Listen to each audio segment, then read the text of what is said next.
Welcome to the Lost Debate, a show for political eclectics. I'm Ravi Gupta, and today I'm going to revisit some of the topics I talked about earlier this week, particularly what happened in Maine just a few days ago with this sort of big reporting coming out of Politico, a rape allegation against Democratic Senator Graham Platner. There was also a Washington Post article that came out right after that, where an ex-girlfriend of Platner, a different woman, said that he repeatedly removed protection without her consent during sex. That's the second allegation this week. Obviously, there were a bunch of other allegations that happened before this. We got a video from the Maine Democratic Party executive director, Devin Murphy Anderson, last night, laying out where the state's party is right now. And as a reminder, if Platner drops out, the state party chooses who will replace him. And this is what Murphy Anderson had to say. Hi everyone, I wanted to provide you all an update on the US Senate race here in Maine. As you know, the Maine Democratic Party has been working around the clock to develop a process to replace our US Senate nominee that is open, inclusive, transparent, and fair. The integrity of this process is just as important as the outcome, and we are committed to ensuring that Democrats across our state can have confidence in both. Unfortunately, Graham Platner's team has repeatedly reached out to us in an attempt to put their thumb on the scale of what this process looks like. We have repeatedly reiterated to Graham Platner's team that they have no role in determining our next Democratic nominee for the US Senate, nor in determining what this process looks like. We have also reiterated that Graham Platner must drop out of this race so that Democrats in Maine can focus on defeating Susan Collins this November. We look forward to making this process public as soon as Graham Platner formally withdraws from this race. All right. Well, good for her for standing up to what seems like some unreasonable demands. The Platner campaign released a statement this morning, right before I came to record, courtesy of NBC News. The Platner campaign said the Platner campaign has reached out to the party to try and understand what this process would look like. At no point has the campaign tried to put its finger on the scale. Over 150,000 Mainers voted for this movement, and over 15,000 Mainers volunteered their time and energy to it. While Graham wouldn't want to be a part of the process, he would want to make sure the voters and volunteers make this decision, not the political establishment. Okay, so a couple things about this. Number one is they didn't put a name to this statement, so interesting, because almost always when a campaign puts something out, there's a spokesperson for the campaign or the candidate itself. It's notable that nobody wanted to put their name to that. It's unprecedented that a person would drop out due to a scandal and then dictate who their replacement is.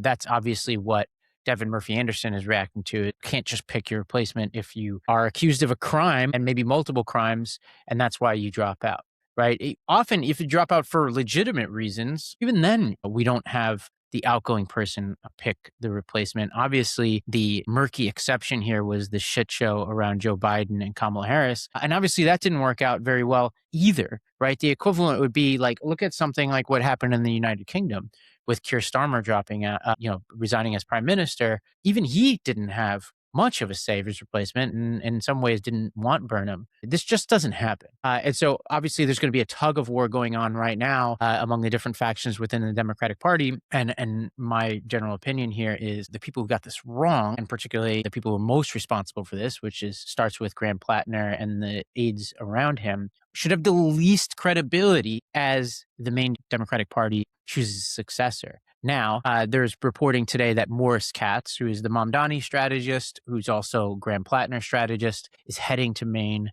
to meet with Platner to discuss options. If this guy truly were about, as he said, beating Senator Collins, and that's his number one goal, he would have dropped out already because the party needs time. I think the deadline, is next week or the week after to choose a replacement. They need time to pick a replacement. And I think Platner has to be out by the 13th. And then I think they have like another week or two to choose. It would be respectful to the very people he's talking about to give them the time and the space to do this. Now, it's worth revisiting at this point what is going on here and what has happened to get us to this point. I talked a little bit about this a couple days ago. One thing I didn't talk about is duo of Daniel Morath and Leanne Fawn, who are non-Mainers, who, along with the Fight Pack, which is the, Morris Katz, Rebecca Katz, those people who are, behind certain candidates like Mamdani and Platner, There's this swirling group of operatives who are going out there and trying to handpick candidates and elevate them in states like Maine, and they're visiting Maine. So Maraf and Fon, from what I understand, spent a lot of time in Maine trying to find their quote unquote populist candidate, and saw a clip of Plattner. And I'm like, oh, that's our guy. So it's like out of staters just choosing somebody and elevating them. And as I've talked about, what happens here is they choose somebody, they elevate them. They do very little vetting, which we'll see in a second. And then the podcastosphere, the new establishment, the Pod Save Americas, the Kyle Kalinskis, even in some cases the Bulwark, which I have had a lot of respect for, but they've gotten this pretty much wrong, with the exception of Sarah Longworth and a few others. They then elevate these candidates. They don't talk about their flaws unless they're forced to. They make excuses for them, and they drop platitudes on us like the will of the voters and the anti-establishment, yada yada yada. These are the establishment, as I've written about in the Wall Street Journal and talked about on this podcast. And if you want a sense for how these people think, how they talk, here's a video interview of Maraf and Fon, the two people who kind of plucked Platner from obscurity. At this point, you hadn't vetted Graham Platner. You hadn't done a full scrub of who he is. How did you go about vetting him? And why did you? We paid a nice firm a whole chunk of money and got some stuff back. Some of what you've seen on the news we got back. Other stuff we didn't. Did the vetting process turn up the tattoo that became so controversial? No. The Reddit posts, did that turn up in the vetting process?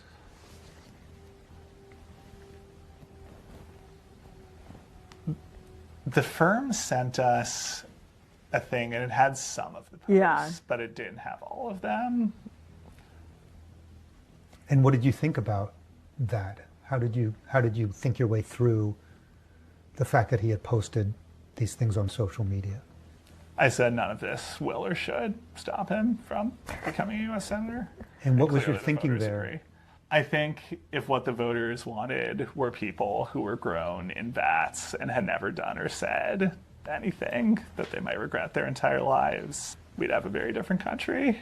Part of our thesis here is that people do not want their candidates grown in vats. They want people who are real human beings, and they want people who do not look and sound like the vat-grown people who've been leading this country off a cliff for the last century. And that was Graham. Just days after this interview, more details about Platner's past emerged.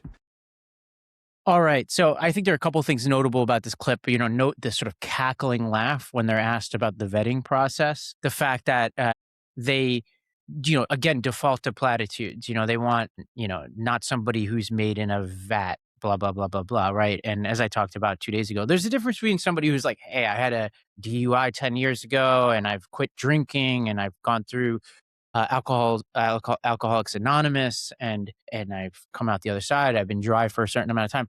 There's a difference between an explanation like that versus all the different sort of conflicting and defensive and dishonest explanations we've gotten from Platner about nearly everything in his background, whether it was the Reddit posts, which were very recent and for which he seemed to have deleted them right as he was running for office, but deny that he was deleting them because he was running for office, the tattoo, in which there are multiple people who claim that Platner told them he knew the meaning of the tattoo, but he claimed to people like me and everybody else that he didn't know what the meaning of the tattoo was, but then got to cover it up anyway because he didn't want the controversy when he was running for office. Obviously, all the different allegations involving women. I mean, you can go on and on and on. His own sort of specious explanation for his quote unquote working class background, right? All of that then leading up to now 2 allegations of sexual assault, one involving rape, one involving, I don't know what the technical term is for it, but it's terrible. And so this is what we have now, right? And so they frame this as, okay, somebody made in a vat versus somebody who now, this is your choice, made in a vat, quote unquote, versus has rape allegations against them, right? Now, obviously there's a middle ground here, right? There are candidates who aren't made in a vat, who have interesting textured backgrounds. They're all over this country, who also aren't rapists, right? And you don't need me to tell you that, right? And I thought Jerusalem Dempsis had a good piece in the argument where she said, quote, "Judgment is what helps you determine whether a piece of fruit will be ripe before you bite into it, what to say to a friend when their dog dies, and whether a man with a Nazi tattoo who cheats on his wife and makes offensive comments on anonymous accounts is likely to have other skeletons in his closet." I think this is the key here. There was a failure of judgment from across key leaders within the Democratic Party and within the podcast sphere about Plattner and about a whole lot of other people. And this is important because what's happening here is one of two things. Either these people know that these candidates are flawed and they're going to explode, but they're playing the game for audience, right? The thing that, as I talked about, they accuse me of, right?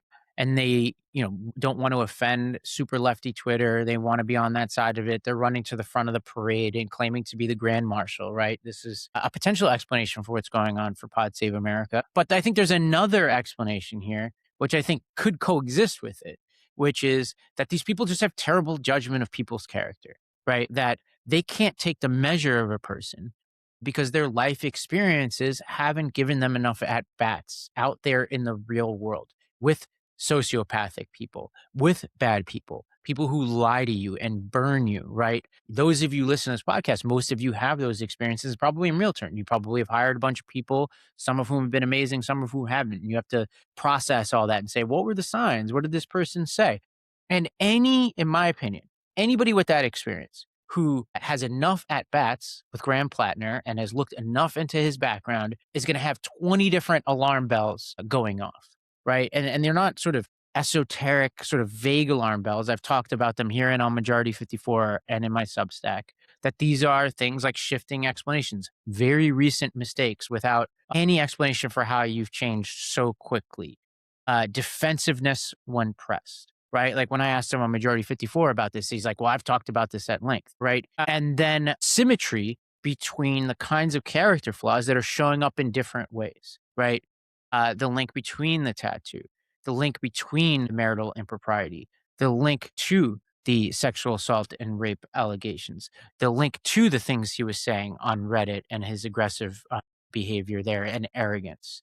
All of that comes together into a complete package. And in some ways is part and parcel to the politics here, right? This sense that there are these so-called populists, and I'm not the one to coin this term, but I think that we could start calling them slopulists, these people who are chaotic figures, who speak in platitudes, who are dishonest both about themselves and the policies that they espouse. And this is what we're left with. There's a symmetry between a lot of their personal character and the lack of honesty they have about policy. But I'll get back to that in a second.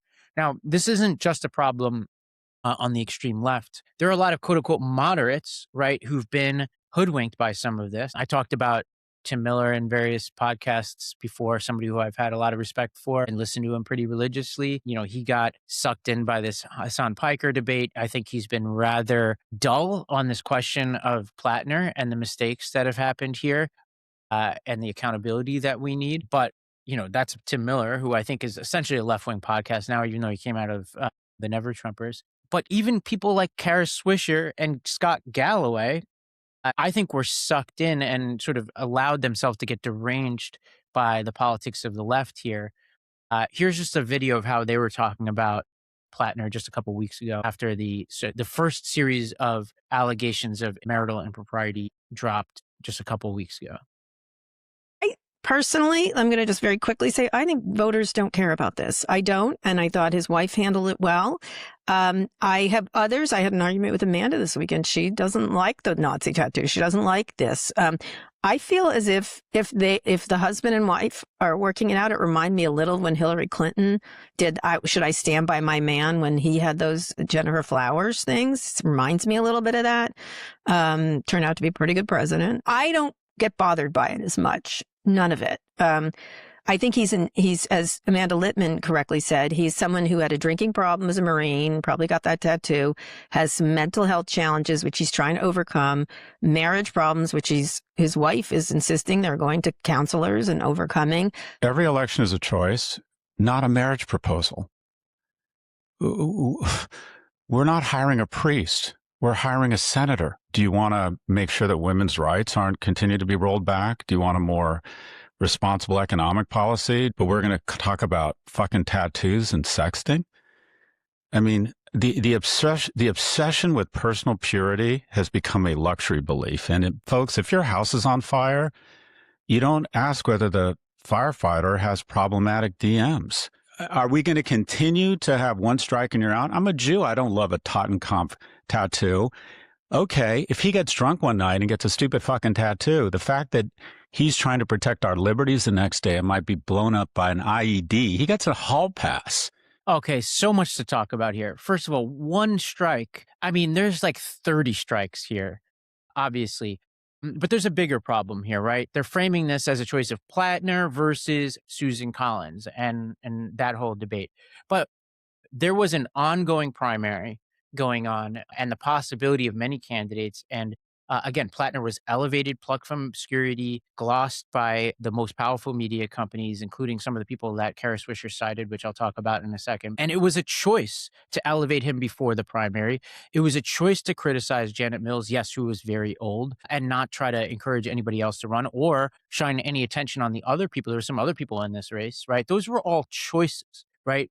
But also at a certain point, if you have such a huge audience as Scott and Kara had, you need to start examining, well, what is this choice that we have right now and why are we in this place? And they decided to quote somebody in Amanda Littman, who I've collaborated with before, who founded an organization called Run for Something, which encourages people to run for office. And here's, this is the kind of person that they're spending time with. And this just gives you a sense of how there's a contagion that spreads in this sort of new establishment that I talk about, right? So that goes from super lefty podcasts to more centrist podcasts like Bulwark to even business friendly, I guess, if we want to call it that, podcast like Pivot, from somebody who may be a little bit more left-wing like Kara to somebody like Scott Galloway, who is, he has a podcast called Raging Moderates, right?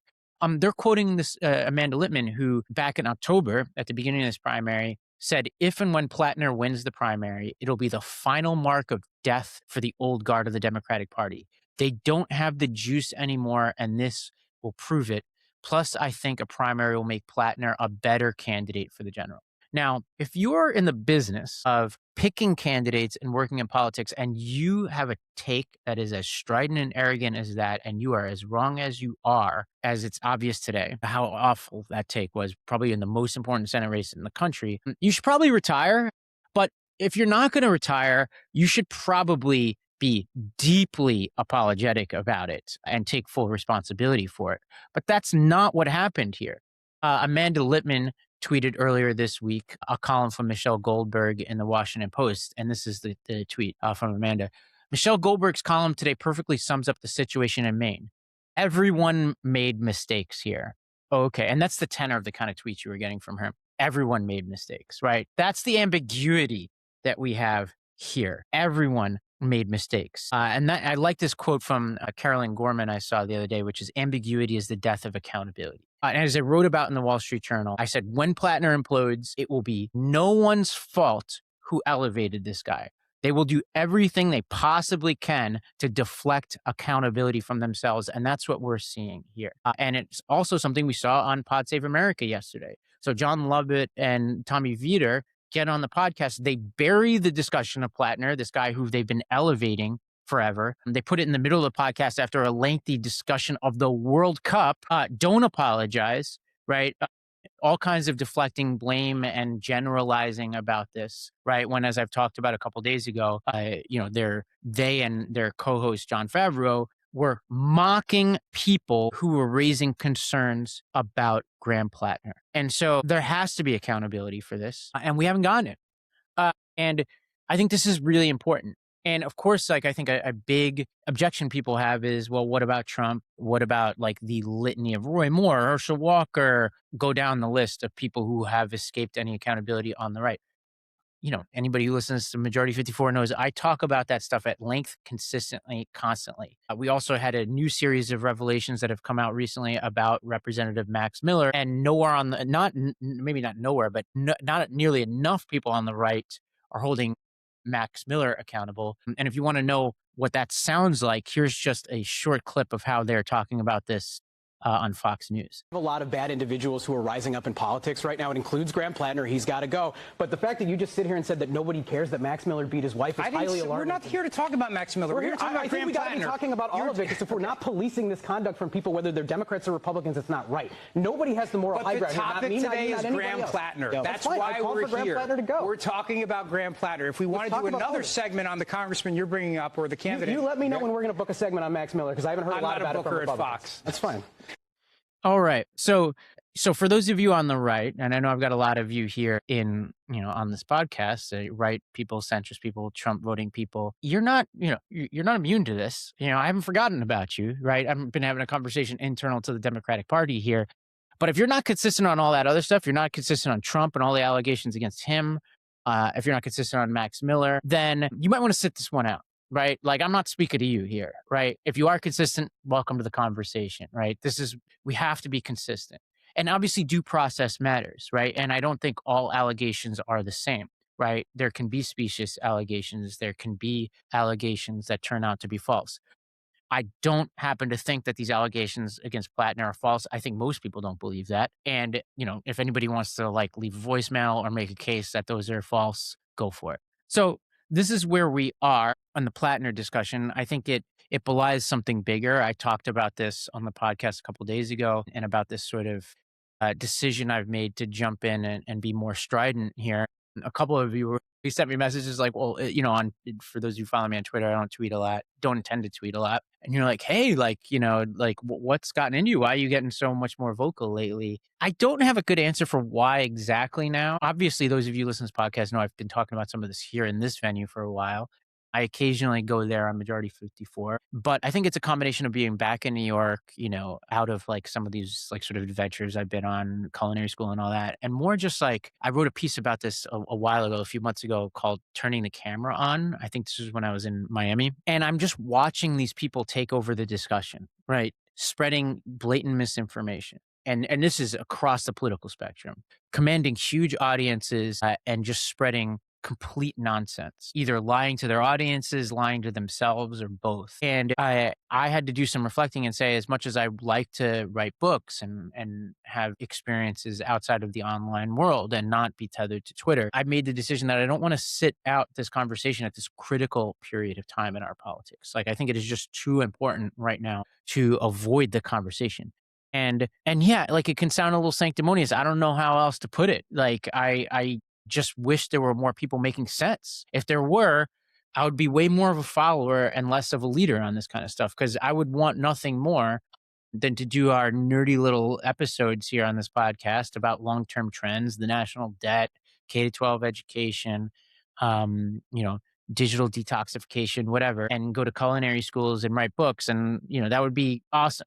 But I think we've got too many sociopaths on the internet doing incredible damage to all of us. And unless we vanquish those people, we've got to strap in here and have this conversation. And that leads me to the second thing I wanted to talk about today, which is, let's lean in on this slopulism, right? This term, this idea that there are people in certain segments of the left who have these sort of populist, platitudinal, nonsense mixtures of views and statements and are gaining some traction on them. I think there is no greater example of this than last night in the debate over the Michigan Senate race. Abdul Al-Sayed got up and proposed the following.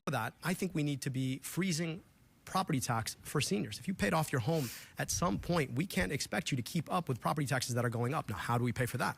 Well, again, if we tax billionaires their wealth, if we were to invest in the Department of Education so that we're paying centrally for public schools in an equitable way, there are a lot of opportunities for us to lift the burden off of seniors who've done their job. They've worked extra hard. They deserve a dignified retirement, and we've got to be thinking about how to offer them that.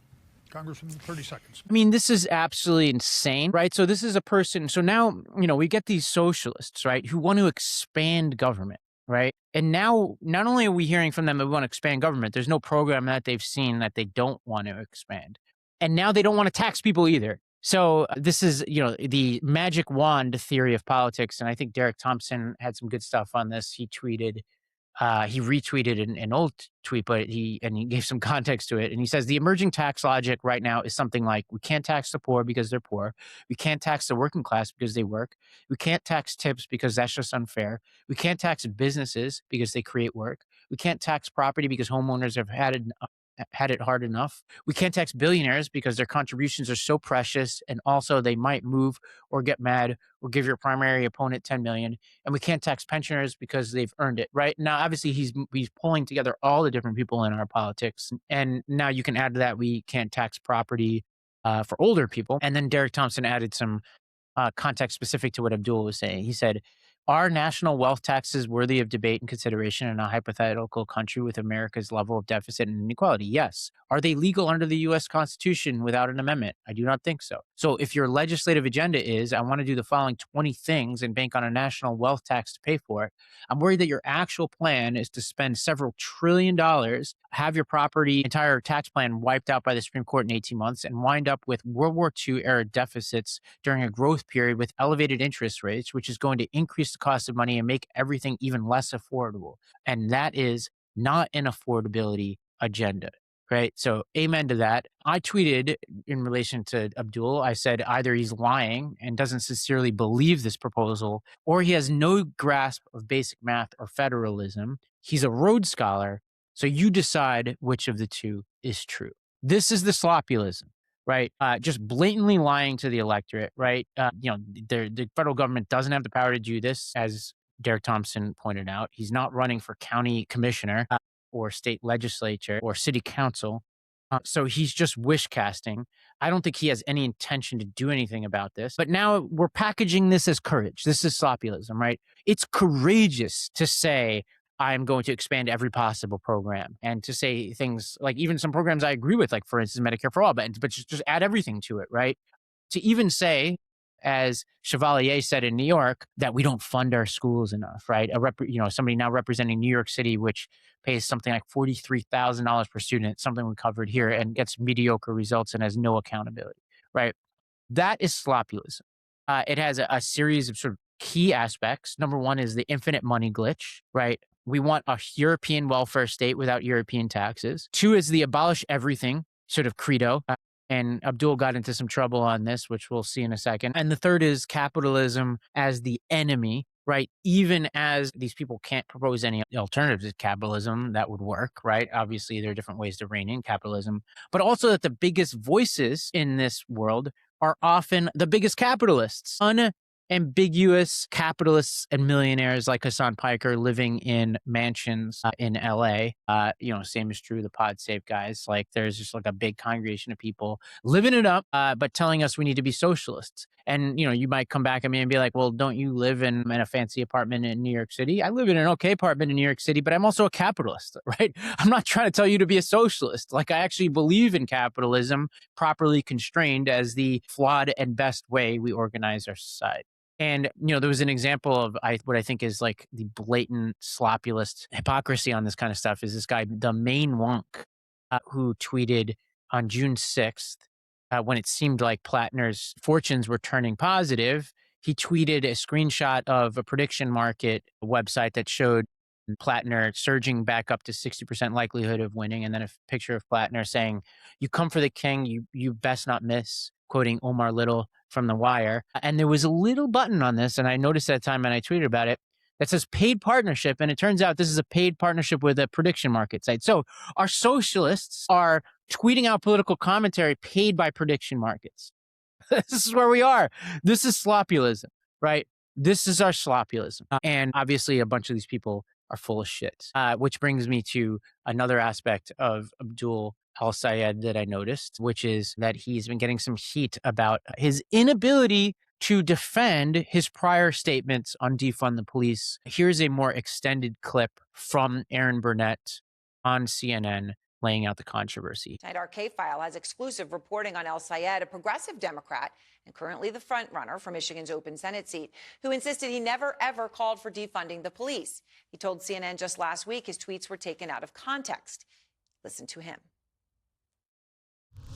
I deleted all the tweets because I didn't want them to be taken out of context like this. And I think this debate about 2020 and the ways that tweets are going to play are really nice on CNN if you want to get clicks. They're not that effective, and nobody really asks me about them on the streets or in communities in Michigan. So if you want to talk about housing or healthcare or corporate dominance in our politics, I think those are a lot more legitimate questions that people are actually asking me about what they want their next senator to do in the state of Michigan rather than for clickbait in DC. Well, our K-File has uncovered interviews of El Sayed from 2020, repeatedly making the case for defunding the police after a K-File report last year that revealed a dozen deleted tweets from El Sayed in support of the movement. K-File's Andrew Kaczynski is out front. So, Andrew, what more did you find?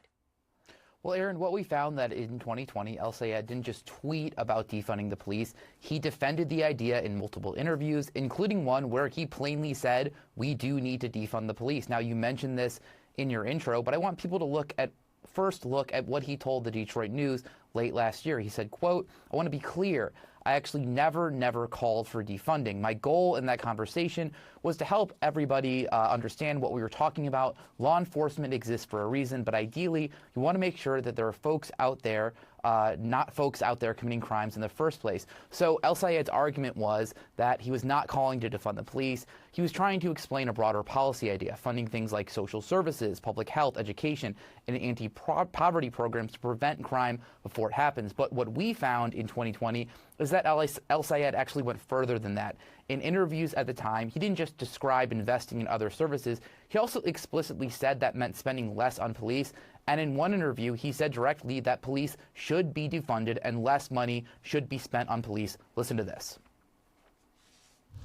I believe that we do need to defund the police insofar as defunding the police is disinvesting in the means of incarcerating someone or killing them on the streets. What if we were to invest in social services? What if we were to invest in public schools? What if we were to invest in public libraries? What would the world look like there? And I think that has to be the way we go. And that means both investing more in these services, and it also means investing less in police. So that was just one of several interviews that we reviewed, Aaron, and part of why this matters is because he is running in a true battleground state. Donald Trump won it in 2024, and it's where Republicans are almost certainly going to make crime and policing a central issue, and where defund the police, a poll that we looked at showed, for example, that just 27% of respondents supported the defund the police movement. In April 2021, we saw that 70% were opposed to it. So, politically, this has not been a phrase that's been popular even at the time. Yeah, and obviously, as you're pointing out, something people care about in that race, which is contradictory to what he said in that interview clip we aired in the introduction to you. What is El Sayed and his campaign saying now in response to your reporting? Yeah, so Roxy Richner, that's a spokesperson of the campaign, pointed to El Sayed's public health experience working with local law enforcement in Wayne County, Michigan. And they told CNN in a statement that his perspective has become more nuanced. They said, quote, one simple word has never been enough to fully explain the reforms we need for a challenge as complex as our criminal legal system, just as he did in Wayne County in 2023. Abdul believes that we need to improve law enforcement recruitment, retention, and retirement funding so that law enforcement officers come from communities they serve. He also believes we must reject militarized policing, pass the George Floyd Justice and Policing Act, and opt for community violence intervention, behavioral health response, and improvements in public health to reduce violence and protect the lives of communities and law enforcement alike. Aaron? All right. So, you get the picture here. These, I could tell you I interacted with Abdul Al Sayed a lot. This guy was absolutely for defunding the police. Obviously, the receipts are there. He deleted them. He knew this would be a problem for him. And so this is slopulism again, right? You were going to defund this. We're going to get rid of that. The old move used to be like, you just don't understand what defund is, right? Defund doesn't mean defund. It means move resources around or blah, blah, blah, blah, blah, right? The ambiguity being the enemy of accountability again, right? That is our theme. But he didn't even want to just do that. Right. He wants to say, I didn't even say this. Right. Now he's being forced to reckon with that. And then his move is, well, the voters don't care about tweets. This is a guy who's incredibly online, tweets a shitload, podcaster, has an agent, book deals. Right. But, it's about the interactions with voters out in the field. That's the only thing that matters. Right. Incredibly slippery. Right. And again, we're we're supposed to be rejecting politics as usual, right? Yet we're getting all this slippery politicking. I don't understand. So this is where we are. These are the candidates we have. There is polling now that shows, Mallory McMorrow, who I just interviewed, I think a week or two ago on Majority 54, who was the third candidate in the Michigan Senate race, dropped out. And so now it's a head-to-head between Haley Stevens and Abdul Al-Sayed. They had a debate last night. It got pretty heated. I'm only part of the way through watching that footage, and I'll probably have more to say about that. But it's a pretty interesting rundown, right? And I think it will, in many ways, have huge reverberations. And I think there are many contours to it. So who wins the primary? Is it Haley, who's like a more centrist Democrat? Is it Abdul Sayed, who's more like a DSA style Hassan Piker Democrat? Right? That's the choice, right? Haley's getting AIPAC money. Abdul is kind of getting support of people like Hassan, right? So that's sort of playing out. And as I mentioned a week or two ago, I was generally fascinated by Mallory McMorrow's campaign because it felt like it was kind of splitting the difference between different factions in the Democratic Party. But that's bad politics, I guess, because she had to drop out. But now I think what happens is whoever wins this primary, I think has a huge likelihood of losing because they're not going to carry the other person's coalition. So Haley's not going to carry Abdul's, Dearborn, and in some cases Detroit parts of his coalition, and Abdul's not going to carry a lot of the Bloomfield Hill Jewish vote, but also a lot of just like centrists who he has been castigating and mocking openly throughout this campaign.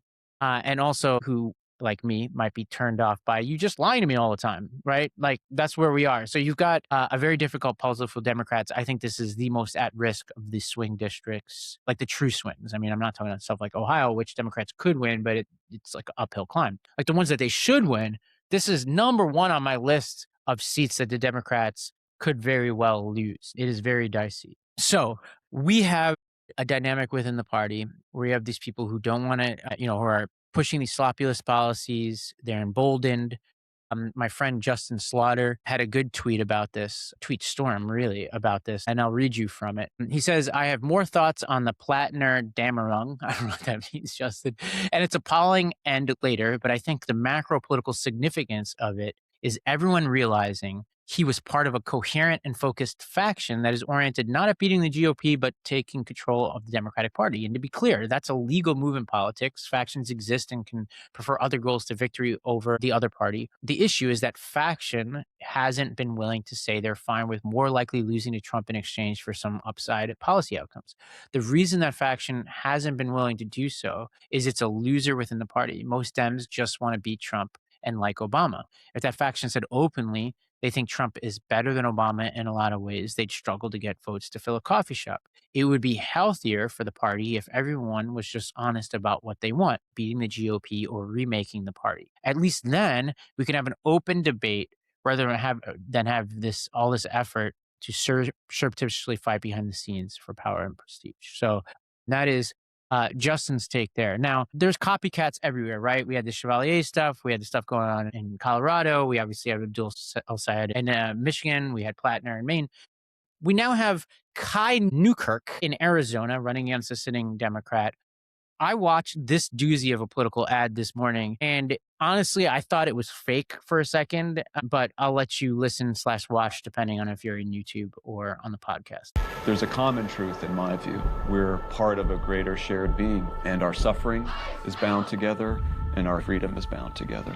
We cannot truly make an Arizona that we can afford if we don't stand up to the power of the billionaires and the corporations that are screwing over the working class. And to those who will defend the status quo of corruption, there will be a political price to pay. My name is Kai Newkirk.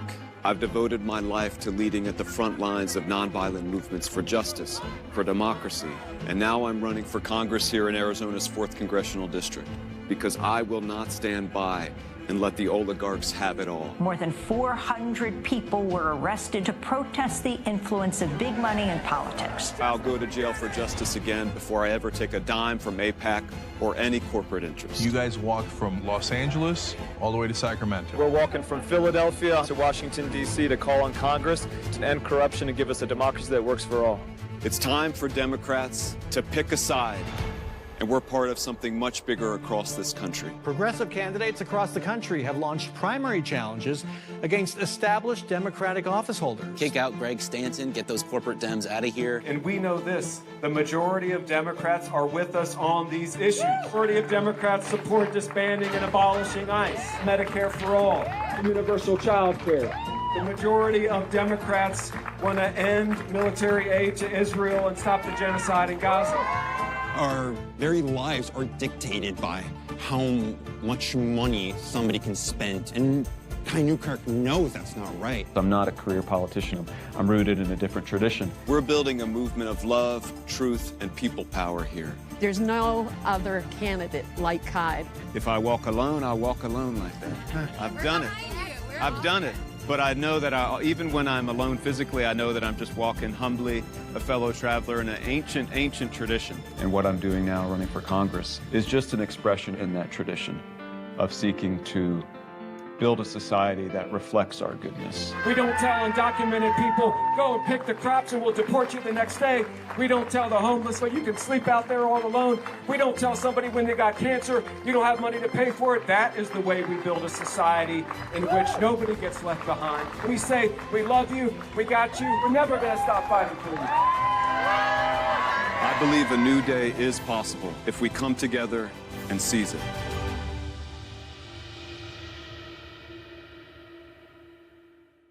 All right. So, this is sort of part and parcel now. So, I talked a lot about the sort of PhD candidates that we've had in the past. And this is a guy who's positioning himself and he's like, what is my background for elected office? Well, it's being a protester, right? That's what he's showing there. And there's just a lot of I statements and a lot of the sort of moves here, the glitches that I talked about here, the infinite money glitch, lots of promises, this and that, abolish everything, right? If you look at some of the signs, capitalism as the enemy, this is the sort of campaign. Now, some of you may watch that and I actually recognize like some of you might find that compelling, right? So this is not an endorsement or a non-endorsement of him.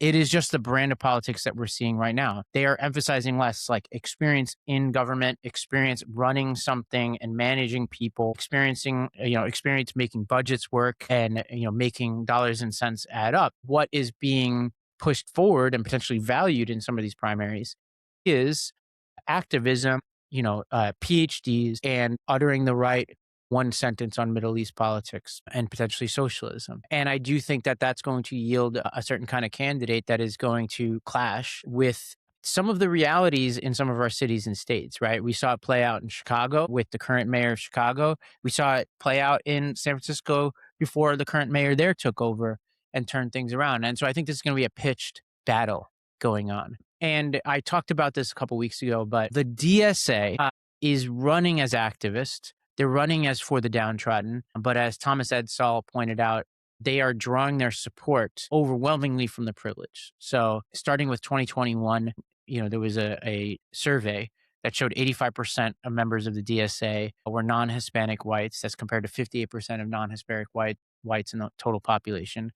Only 4% held blue-collar jobs, 58% had professional jobs, and they were disproportionately higher educated. And that was backed up by later data from Central New Jersey that came out a year ago, just looking at one chapter that showed they were overwhelmingly and more likely to be white and affluent than the general population, and also that they held some rather troubling views. Like a significant portion of them were anarchists, for example. And that group is being over-indexed for within the Democratic Party, right? Like in past debates. For example, the racial essentialism that we saw rise through 2018 through, coming to an apex in 2020, where people were throwing up the black squares and claiming to be for the downtrodden and for black and brown people. And by the way, quickly disappeared whenever we had to face hard choices over things like education, right? They're nowhere to be seen on that kind of stuff, things that actually matter to people. They threw up the black squares, they attended protests, and then they disappeared, right? I imagine we could see something like that now, or these people could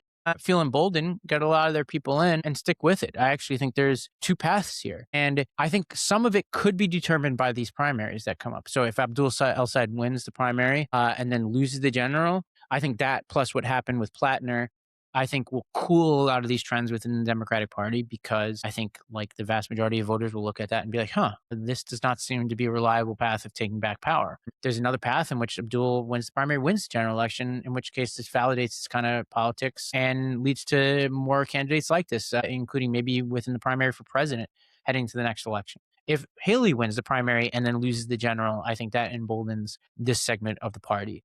If she wins the primary, wins the general, I think it cools this effect. So there are a lot of different ways this could go over the next few months. There's obviously the reality of governing too, right? So how does Mamdani manage this budget moving forward in New York City, for example, where he has actually exacerbated the future budget deficits and potentially is draining and harming the pension by not contributing to the pension and using budget gimmicks in the years ahead. So, and this is during a relatively good time economically for New York. So, if, even without a recession, he's got some very difficult math, but with a recession, what happens? Is he going to push for a tax hike? Is he not going to push for a tax hike and have to make some pretty significant cuts that he could have anticipated before?